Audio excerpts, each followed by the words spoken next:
Symbole universel s'il en est, l'œuf. L'œuf, symbole de cyclicité, de renaissance, voire de résurrection. Symbole féminin aussi, l'œuf. L'œuf, sous quelque forme que ce soit, sort du corps féminin.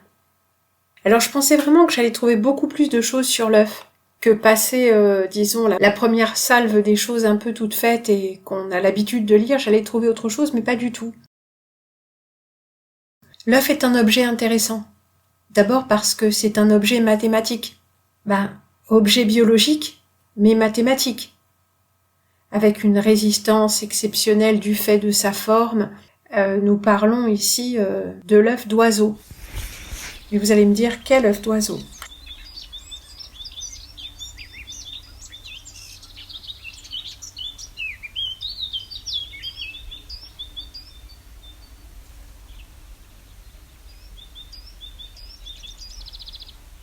L'œuf que nous avons en tête, c'est l'œuf de poule, bien sûr, parfaitement équilibré. L'œuf est donc un volume arrondi à 2 foyers, 2 sphères. Si nous en dessinons la tranche en 2 dimensions, nous avons par exemple ici 2 disques. Alors pour tracer un œuf de façon géométrique, il y a plusieurs façons de faire, bien évidemment, puisqu'on voit bien que dans la nature, on a des œufs de différentes formes. Mais prenons l'œuf de poule typique avec le gros bout et le petit bout. Et nous voyons que nous pouvons le tracer avec une règle et un compas, tiens donc, extrêmement simplement. Ligne droite et cercle. Ligne droite et cercle.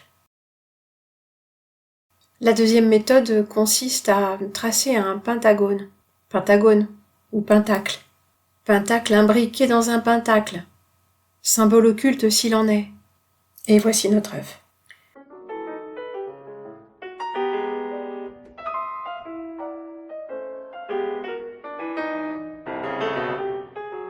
Ici, 2 cercles déterminent une mandorle. Nous nous servons du carré que l'on trace sur la ligne médiane, verticale, puis une droite qui joint les centres des 2 cercles. Et à l'aide de ce carré, nous pourrons tracer l'arc de cercle EI. Bon, vous voyez, il y a plusieurs façons de faire, mais en fait, c'est très simple. Et c'est une forme qui est une forme issue du vivant, qui est une forme qui paraît irrégulière, mais qui est régulière, à symétrie radiale, qui a des propriétés mécaniques tout à fait spécifiques, qui n'est pas une sphère, qui a donc un haut et un bas. Oui, là, j'ai parlé à la fois de l'œuf et de l'ovale. Vous comprenez que pour obtenir le volume de l'œuf, il suffit virtuellement de faire tourner le plan de l'ovale sur son axe. Donc nous avons un haut et un bas. L'œuf mystique est représenté point en bas. C'est ainsi qu'il mature dans la tradition, je ne sais pas comment dire ça, ésotérique. Oui, je viens de le lire. Mais de penser à cet œuf avec un haut et un bas, mais pas de gauche et de droite, disons que c'était une sphère qui a un sens, cet œuf. Voilà qui m'a fait penser à ceci, cet axe vertical, l'axe vertical de la croix, la verticalité, la posture morale si l'on veut, et puis les bras de la croix. Ici représenté à la surface de l'œuf, mais moi je ne le voyais pas vraiment comme ça. Représentons-nous plutôt un ovale, le contour d'un ovale.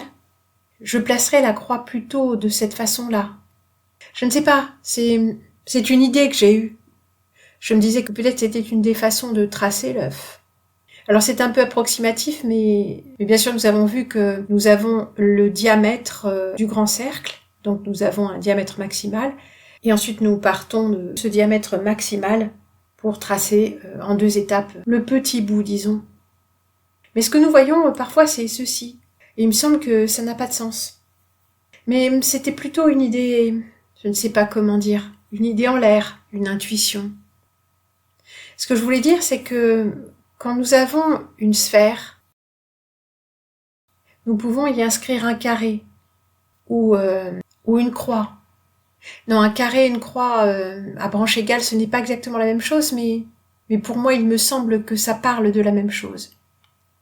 Mais si nous avons un ovale, alors il y a une longueur et une largeur, n'est-ce pas ? Comme la croix.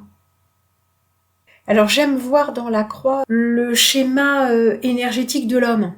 Schéma énergétique n'est peut-être pas le bon mot, mais disons un axe vertical, une posture morale, et un axe horizontal qui se déploie, comme les bras s'ouvrent. Mais vous n'êtes pas sans savoir que l'envergure de nos bras est censée représenter notre hauteur. Voilà qui ne cadre pas avec la croix, n'est-ce pas? Qu'importe, laissons cela. Alors d'où vient l'œuf? D'où vient la vénération de l'œuf, le culte de l'œuf, la présence de l'œuf dans les différentes religions? Pour ma part, je n'étais pas remontée tellement plus loin que le judaïsme, qui dans sa chronologie officielle est quand même censé remonter à plusieurs millénaires, pas loin de 6000. Et c'est cet œuf, symbole de renouveau, de renaissance, de cyclicité, qui est présent sur le plateau du repas de Pâques. Pâques qui est déjà une commémoration de la sortie d'Égypte, des Hébreux sortant d'Égypte conduits par Moïse. Il est naturel que cet œuf se retrouve au menu du repas sacrificiel de Pâques dans la Pâque chrétienne, sous une forme ou une autre. Peut-être pas le repas sacrificiel, mais la tradition en tout cas. Donc l'œuf chrétien vient de l'œuf juif, si j'ose dire. Mais comme je dis souvent, ancien signifie plutôt occulte. L'œuf est un symbole de la tradition occulte, comme on le verra partout. Hermétisme, occultisme, franc-maçonnerie, alchimie, l'œuf du monde. Jepense.org cite franc-maçon et curieusement ici nous avons un œuf représenté pointe en haut. On le retrouve aussi représenté pointe en bas. Et puis égyptologie bien sûr, des vases en forme d'œufs d'autruche, des œufs gravés ou peints de toutes époques, sur des montures, des œufs gravés, des œufs peints. Alors quelques petites curiosités, celle-ci pour commencer. Un double œuf d'autruche, ouais, c'est pas complètement rond, mais qui a servi à représenter le globe terrestre, attribué à Léonard de Vinci.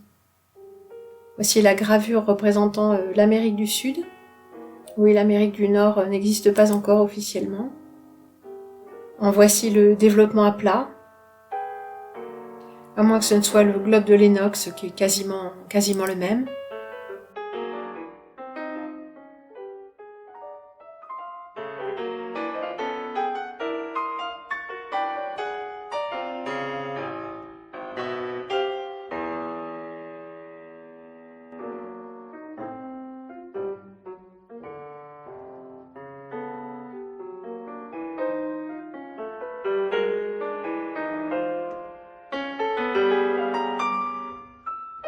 Mais cette tradition de graver des œufs, d'y graver des symboles remonte, comme vous vous en doutez, à l'Égypte, ou bien au-delà.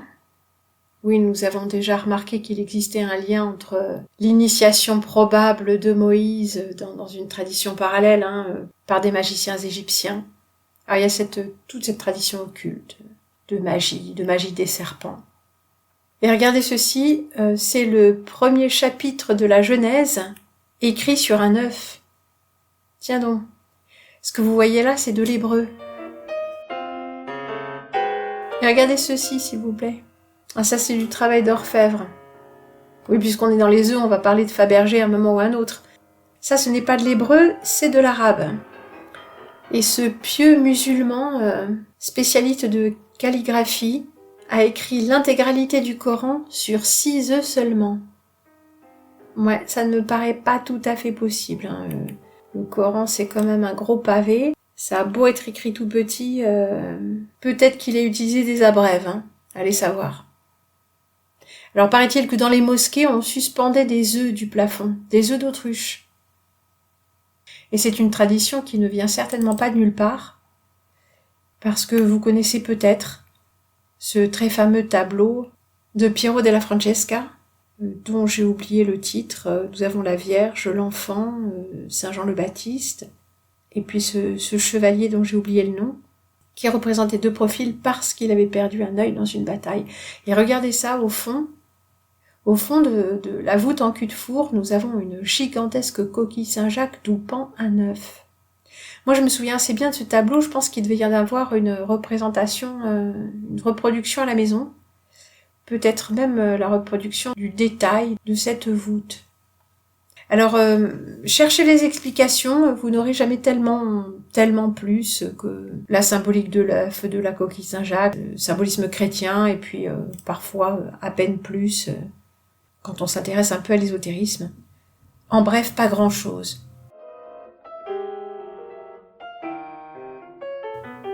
Ce n'est pas la seule représentation d'un œuf qui pend.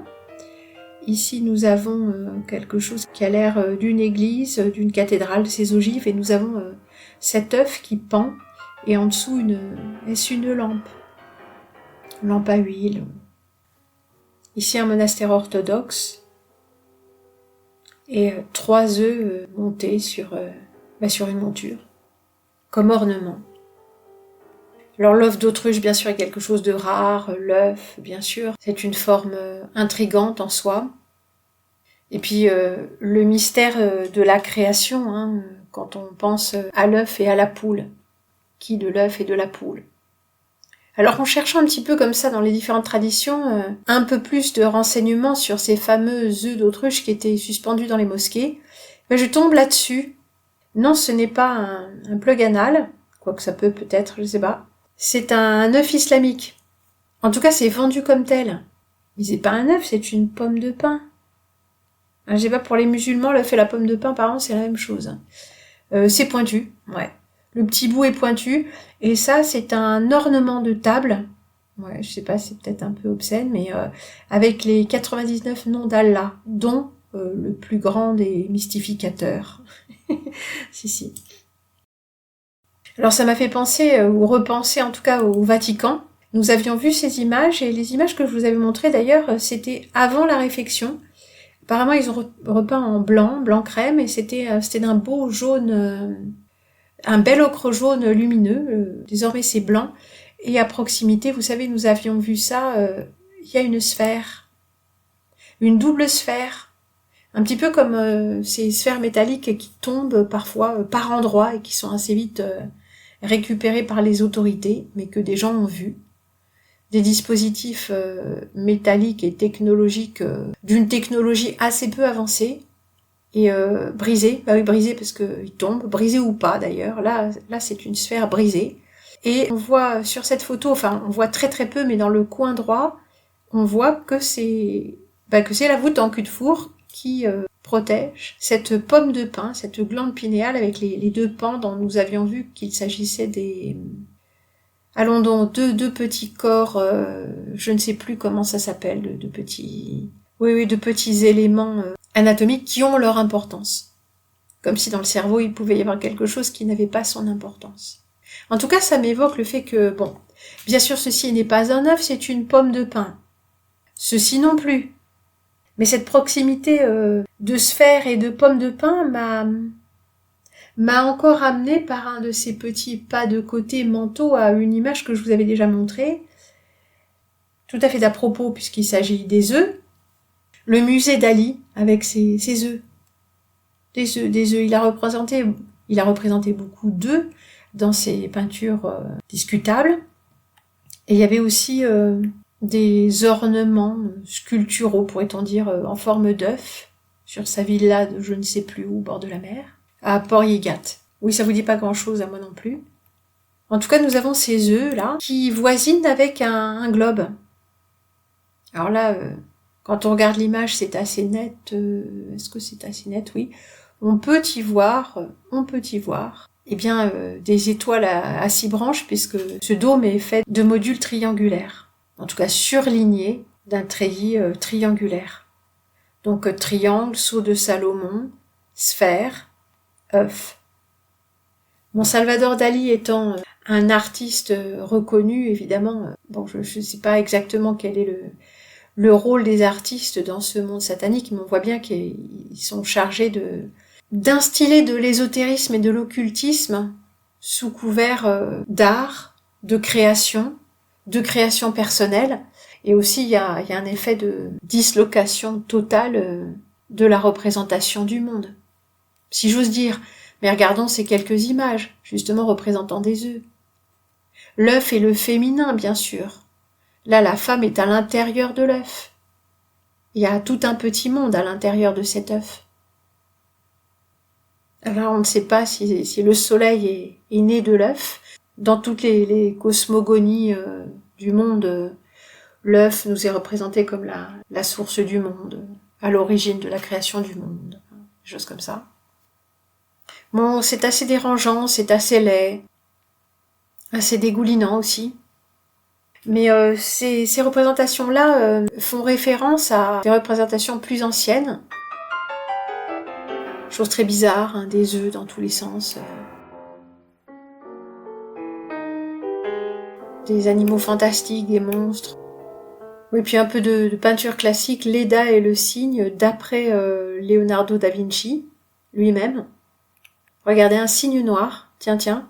Et Leda, donc séduite par le cygne, par Zeus qui a pris l'apparence d'un cygne, apparemment a donné naissance à des petits bébés, une portée de 4 qui viennent d'éclore, de 4 œufs, ou alors de 2 œufs, ce sont peut-être des jumeaux, oui, c'est peut-être 2 œufs.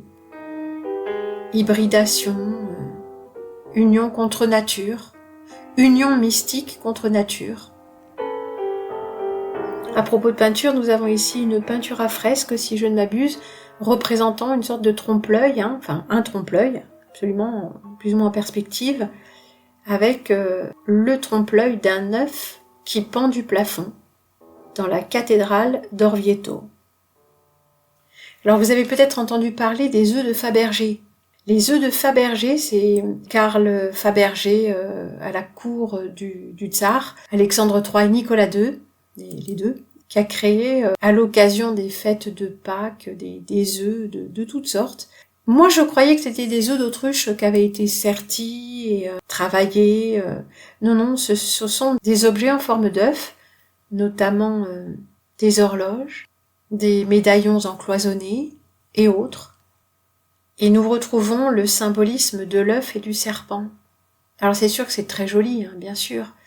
L'œuf a une forme extraordinaire, c'est un objet extraordinaire en soi, un objet de méditation pour tenter de comprendre le monde qui nous entoure, son mystère.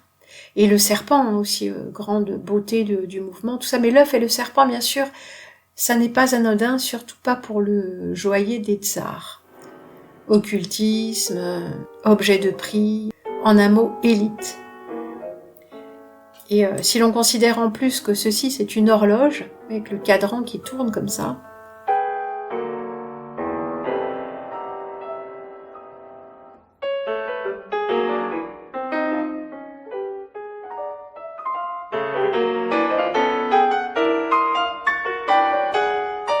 tout serti de diamants, d'or, enfin je ne sais pas exactement, regardez aussi le piétement est triangulaire.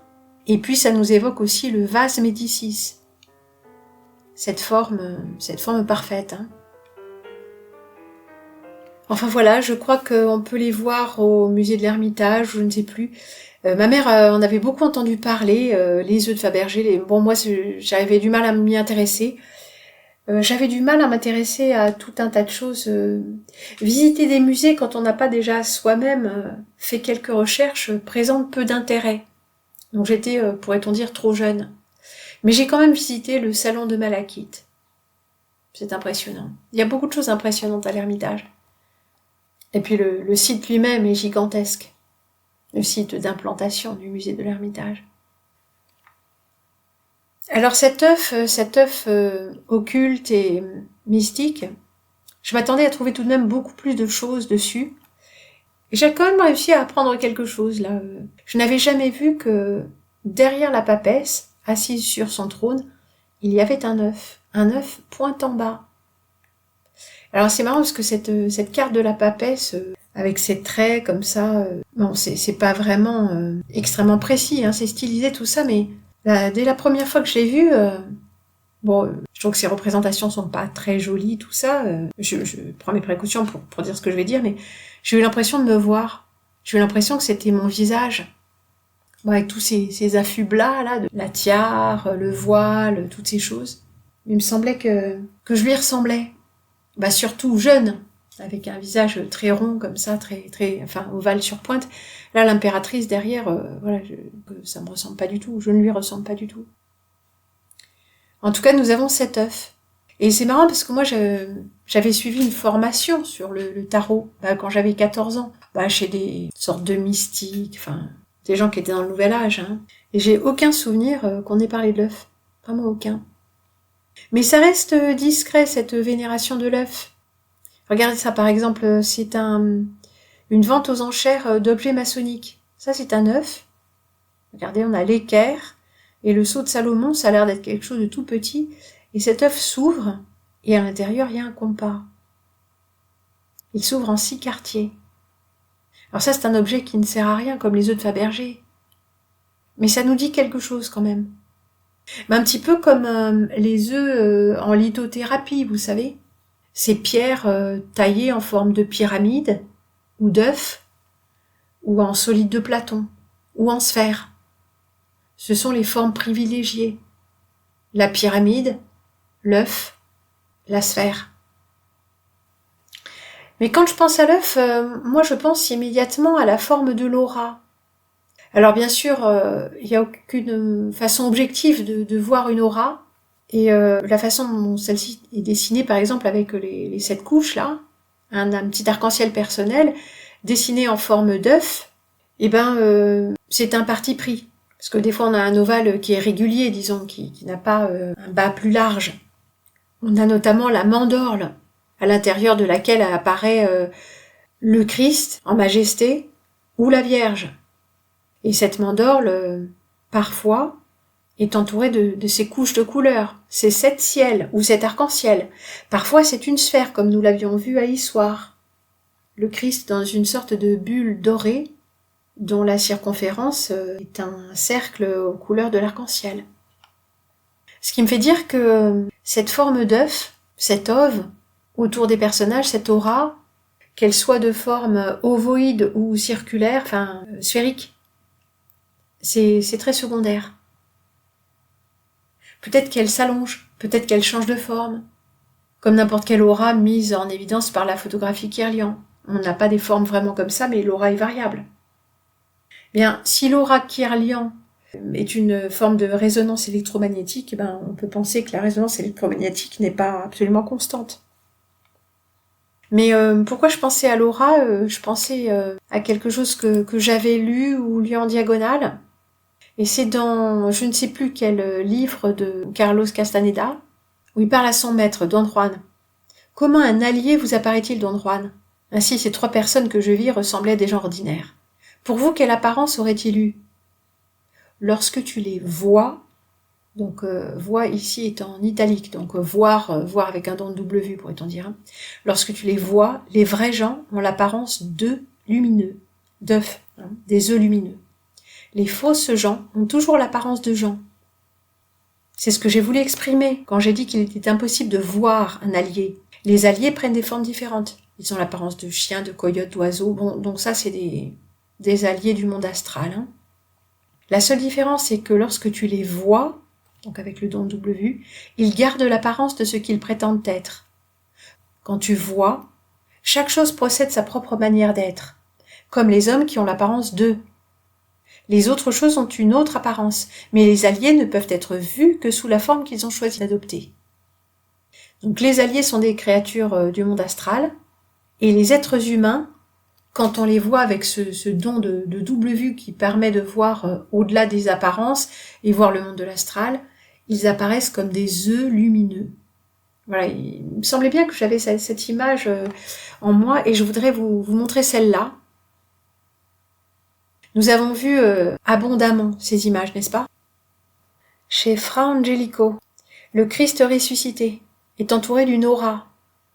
Ici, elle est peu visible. Il porte, on dirait qu'il porte l'auréole comme un petit chapeau. Et puis il y a cette aura, très légèrement irisée, avec des rayons. Mais ici, lorsque l'ange en blanc annonce aux saintes femmes que Jésus est ressuscité, regardez, n'est-ce pas un œuf lumineux? Et ici, l'œuf est point en haut, et là, dirait-on, point en bas. Est-ce un hasard? Sont-ce des peintures d'initiés? Ces peintures extrêmement codifiées. Alors bien sûr, Les couleurs doivent beaucoup aux pigments disponibles, au support, à la modification par le temps, etc. Mais la composition, non. La composition des tableaux est un art géométrique, un art hermétique. Les peintres sont toujours des initiés. Ils sont initiés aux techniques chimiques et presque alchimiques des couleurs et de l'ensemble, pigments, liants, l'art de la couleur. Et puis ils sont initiés à l'art du sens et à l'art géométrique de la composition. De toute façon, pour composer un bon tableau, un tableau figuratif, codifié, fortement codifié, il faut l'art géométrique de la composition.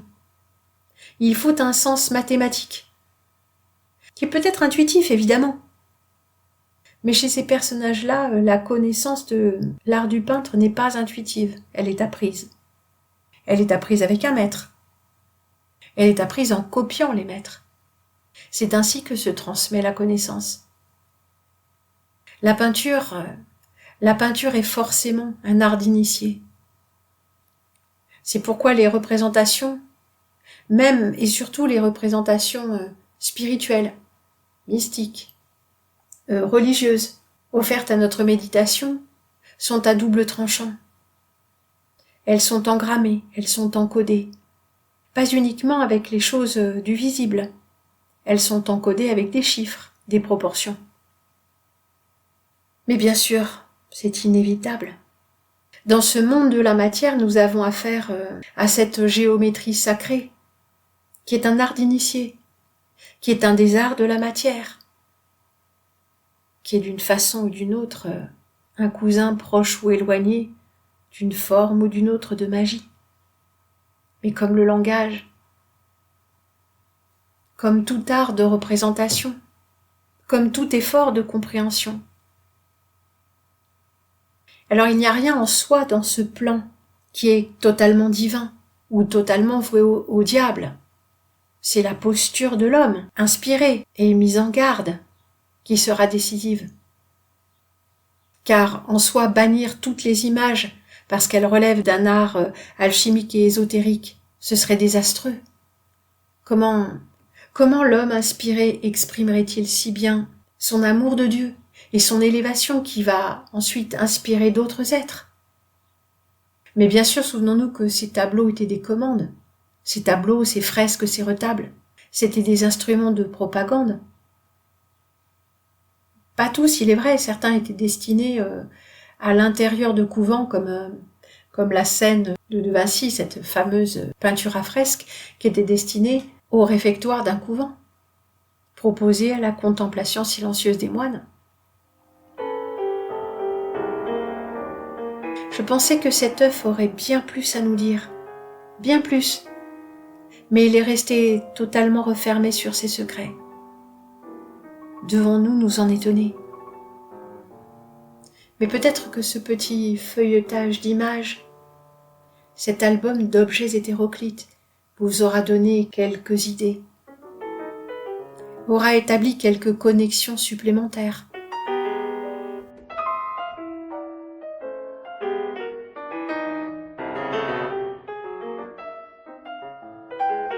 Quelques connexions supplémentaires, reliant subtilement l'art mathématique à la biologie, la technologie la plus avancée à la perfection de la forme, le sentiment profond de la beauté, qui est l'une des voies privilégiées pour se rapprocher de Dieu, du sentiment de la présence de Dieu, de la perfection de Dieu, l'art mathématique, comme expression d'une perfection qui nous échappe. Langage codé, mais pas secret. Langage universel, mais pas occulte.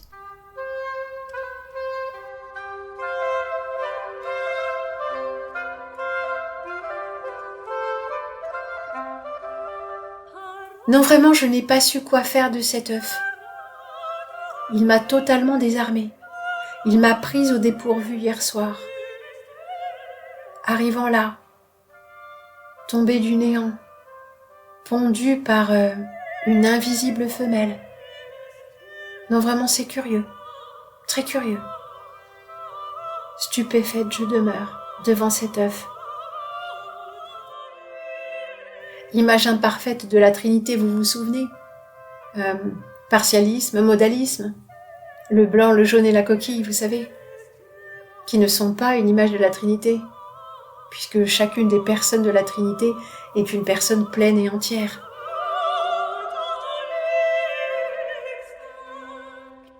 Cet œuf du monde, qui n'est pas une sphère, qui est une double sphère étirée. Cet œuf, non pas le même, un œuf de poule qui m'a servi hier à faire mon shampoing en bon français, mon masque capillaire.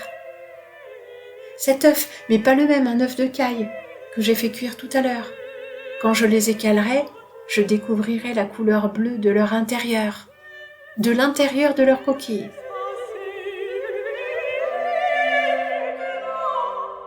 Mais il me semble que je n'arriverai pas à percer le mystère que je pressens. Dans cet œuf, sa forme, sa perfection, sa simplicité, sa modestie, son omniprésence. Alors je le laisse là, sur la table. Cet œuf, ce gros œuf pâle et moucheté, apparu de nulle part hier, dans la broussaille, et je ne sais toujours pas quoi en penser.